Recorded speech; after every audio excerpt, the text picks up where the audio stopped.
वारणा नदीला पूरसदृश स्थिती, अनेक बंधारे पाण्याखाली, शेतपिकांचे मोठे नुकसान.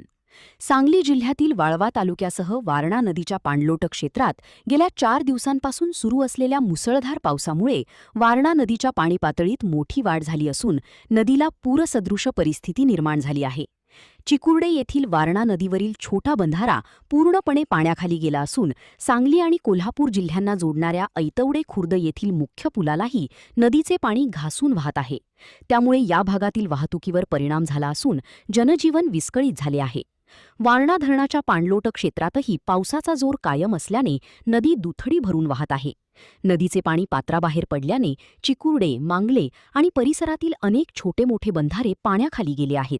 तसेच नदीकाठच्या शेतांमध्ये पाणी शिरल्याने भुईमूग, सोयाबीन, ऊस आणि भात या पिकांचे मोठ्या प्रमाणात नुकसान झाले आहे. बंधाऱ्यांचे दरवाजे वेळेत उघडले नसल्यामुळेच पाणी शेतात शिरल्याचा आरोप शेतकऱ्यांनी केला असून प्रशासनाने तातडीने पंचनामे करून नुकसान भरपाई द्यावी अशी मागणी करण्यात येत आहे. आवाज येणार का त्याचा? नमस्कार, मी रवींद्र कोकाटे मांगले. आमच्या सावर्डे बंधाऱ्यावर 1 जुलैपासून पावसानं संततधार चालू केल्यामुळे शासनाने जी दारी काढली नसल्यामुळे शेतकऱ्यांच्या शेतामध्ये जे नदीकाठचे शेतकरी आहेत त्यांच्या पिकामध्ये सोयाबीन, भुईमूग असेल, भात असेल, ह्या शेतीमध्ये पाणी शिरल्यामुळे त्या शेतकऱ्यांचे प्रचंड नुकसान होत आहे. त्याचबरोबर अतिवृष्टीचे संकेत बऱ्यापैकी चालू आहेत. संततधार चालू असल्यामुळे या धरणावरील पाण्याच्या पातळीत सातत्यानं वाढ होत आहे.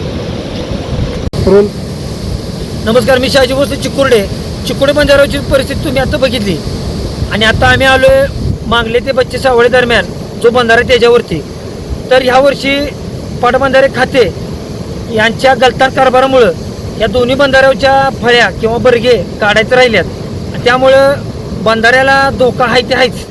पण त्याचबरोबर बंधाऱ्याच्या लगट, नदी लगटची शेती आहे, तर त्या शेतीत विनाकारण म्हणजे यांच्या चुकीमुळे पाणी गेले आणि शेतकऱ्याची अवस्था अतिशय दयनीय असताना शेतकऱ्याला या गोष्टीचं नुकसान सोसावं लागायला लागले. तर पाटबंधारे खात्याने लवकरच आपले डोळे उघडून हे आपले बर्गे किंवा ज्या प्लेट आहेत त्या काढाव्यात. इथं आपण बघू शकताय की खालून अजिबात कुठल्याही प्रकारचं पाणी बोलत नाही, डायरेक्ट वरूनच पाणी जाते. त्यामुळे बंधाऱ्याला प्रचंड प्रकारचा धोका आहे. आणि एकदा बंधारा जर गेला तर शेतकऱ्याने काय करायचं? आणि शासनाची आणि हे सगळं डबल बजेटचंच हे गणित चालले ह्यांच्या या गलतान कारभारामुळे. तर पाटबंधारे खात्याचे जे अधिकारी आहेत त्यांनी वेळीच लक्ष या गोष्टीवरती द्यावं. मागच्या 1-2 वर्षापूर्वी पण अशीच परिस्थिती चालती. तर बंधारा जर क्रॅक वगैरे जर गेला तर काय करायचं? आभार आहे.